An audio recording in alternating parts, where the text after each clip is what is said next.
Night Fever Game of the Week is brought to you by Game Day Haircuts. We're back, baby. Another week of Friday Night Fever. We've got some great games lined up, including our Game of the Week. Two teams looking for their first wins of the season, the Tupelo Golden Wave and the West Point Green Wave, the Battle of the Waves. Normally, that would be a term reserved for Southern California surfers. Hey, nice battle for the waves, bro. But tonight, there was a flood warning in Tupelo. Let's head out to the blue turf. Senior night in Tupelo tonight, doing it early on in the season. Senior players, cheerleaders, and band members all honored before the game. And that just added to the atmosphere as the Golden Wave was ready to take on the Green Wave of West Point. And both these teams came out hitting on defense. Jake Weir screen pass to Kyson Brown. Big time tackle for a loss. Tupelo went 3 and out on the opening drive, but the Golden Wave defense, they came to play as well. West Point's Chris Ivy on the quarterback keeper, the combo of Dalton Hughes and big man Romero Hampton stuffs the play for a loss. Tupelo's defense gets off the field. Nice next drive after a nice completion for a first down. We're dropping back, smacked from behind. Ball is out, trickling down the field, picked up by the Green Wave, deep in Tupelo territory. And you know what that means. Couple of plays later, West Point knocking on the door. Cameron Young takes the direct snap, dives over the goal line. Green Wave on the board. West Point scored 21 unanswered points in the first half. Tupelo made a valiant comeback effort in the second half, but the hole was just too big against the defending champs. West Point gets its first win of the season with a 24-14 victory. Tupelo now 0-2. And down the road at Tupelo Christian, the Eagles hosting Nanawea.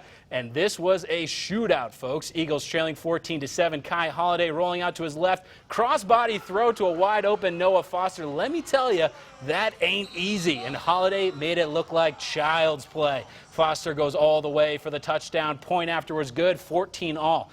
But Nanawea is Nanawea after all, and they strike back quick. After a failed onside kick attempt, handoff to Tyquan McCulley, and he bursts through the line and is out in the open field. Would have been a touchdown if not for that saving tackle by Reed Tate. But next play, he got you there. You got to give it right back to him. McCulley coasts in for the 2-yard score, putting the Warriors back on top. Extra point was no good. 20-14 midway through the second quarter. Nanawea outlasts TCPS 41-33.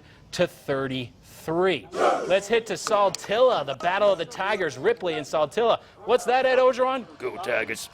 Saltillo up at the half 3-0, but Ripley comes out firing. Ty Long, play action, finds Shondell Carter open in the middle of the field. First down, Ripley. 4th and 1 now. Same drive. Long pitches it outside to Centavious Hunt, and Centavious finds the edge, turns on the Jets, and he gone. Ripley takes the lead 6-3. They added another touchdown and hold Saltillo to just 3 points. They win their first game of the season 14-3. All right, let's go down to the battle for Monroe County. They had a weather delay in this one, delaying the game almost an hour, but it seemed like Amory needed that time to gather themselves because they came out firing. Second quarter, Amory QB Hunter Jones hands off to Charleston French up the middle for a 7-yard gain. A future Panther right there, looking on intently. Jones airs it out to James Spratt with the catch. First and goal, Panthers. And here we go. They're ready, knocking on the door. Spratt in the Wild Panther calls his own number, and 2 yards for the tutty. Amory, they are winning big right now in the middle of the fourth quarter. They're up 34-0. And let's go over to Mantachie playing their first game out of quarantine against Ashland. Here's QB Cole Underwood, deep pass to Hunter Hester. He's got no one around him, and he's going to coast in for the score. 7-6, Mustangs on top. Cheerleaders, they like it. I like it. They like it. And here's the Mustangs again knocking on the door. Good fake there, and a pitch on the option. Good block on the outside. You got to love when receivers block. You don't always see that all the time, but we want to highlight there. Tyler Everett runs it all the way in for the touchdown. Actually, that's not Tyler Everett. This is going to be Tyler Everett. Emmett Bell hands it to Tyler Everett, who runs it all the way in for an Ashland touchdown. However, the Mantachie Mustangs, for the first time in a long time, come away with a victory 38-20. Now we're going to Morville or Belmont. They're hosting Morville. The Troopers. Here late in the second quarter, there is Belmont. Handoff to Garrett Rooker. Hands it off to Derek Hacker, and he will be off to the races. 64 yards, a touchdown, and then a little leap. We want a little more effort out of that leap, but that was nice from the Cardinals. 62-yard touchdown. Morville now threatening, intercepted at the goal line. River Ford gets into territory. Belmont comes away with the win in this one. Oh, check that. Morville, 35-23. Let's go to Tishomingo County. They're taking on the East Union Urchins. Senior night for Tishomingo County as well, and they were remembering 9/11, wearing their black uniforms with American flags in the numbers. Urchins wasting no time. This is the opening kickoff to East Union. Hayden Roberts takes the kick, and he goes 85 yards for the touchdown. But the cheerleaders, that's why you have them there, folks. The Tishomingo cheerleaders, they're trying to fire their team up. They're just like, what's going on? But they support them no matter what.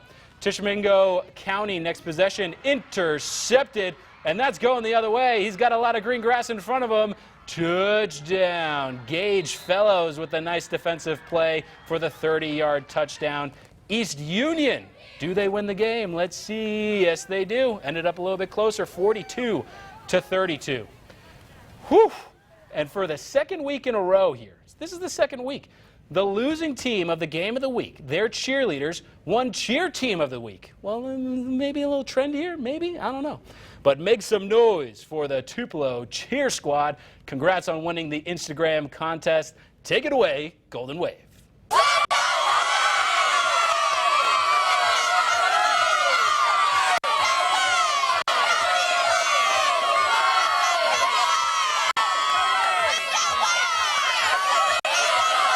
The Friday Night Fever Cheer Squad of the Week is sponsored by Magnolia Soap and Bath Company. I am here in Louisville on the Wildcats' home turf where they just took on the Starkville Yellow Jackets. Both teams had big wins at home last week. Starkville defeated West Point, and Louisville took on Columbus, who they defeated as well. But tonight, somebody had to go down with an L, and Louisville was up at half 14-10, but Starkville came out guns blazing in the third with a fake pass from Luke Altmaier. He hands it off to Jordan Mitchell, and he just takes it down the sideline and goes all the way to the end zone. The Yellow Jackets gain the lead 17-14 with just under 9 to play in the third. But like I said, they were on a roll. This time, Altmaier makes the pass to Kobe Larkin, who blows through 2 Wildcat defenders to go up 24-14. The Yellow Jackets came up with a big win tonight, 24-14 over Louisville. Starkville will be back home next week against Meridian, and Louisville will be back on the road against Shannon. Reporting live in Louisville, Rhea Thornton, WTVA 9 Sports. Big win for the Yellow Jackets, but let's head to French Camp. The Academy took on Okolona on their home turf tonight. Panthers came out strong on defense as senior defensive back Coleman McKenzie gets through the old line to make a big sack lunch. Nom, nom, nom, nom. But that's not all. Dangerously close to their end zone, Okolona snaps the ball, and senior CJ Johnson is all over it, putting his team in great field position. The Panthers utilized that previous play to be the first team on the board as Johnson dives across the goal line. French Camp went up 7-0. Let's see the final. They go on to win 28-6. And this was supposed to be a huge game.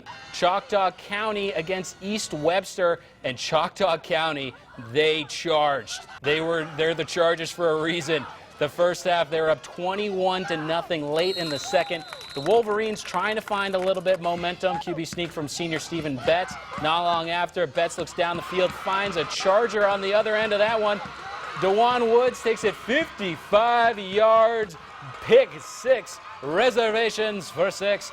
Chargers were up 29-0. They go on to win big in this one, 50-18. Next, let's head down south to Meridian. Ray Stadium, Wildcats hosting South Panola. Second quarter, Tigers leading 7-0. Quarterback Antarion Draper keeps it, bolts up the middle. He's fast, folks. He is fast. 35 yards untouched into the end zone. Tigers up 14. Later in the quarter, Tigers facing 4th and long. Snap goes over Draper's head.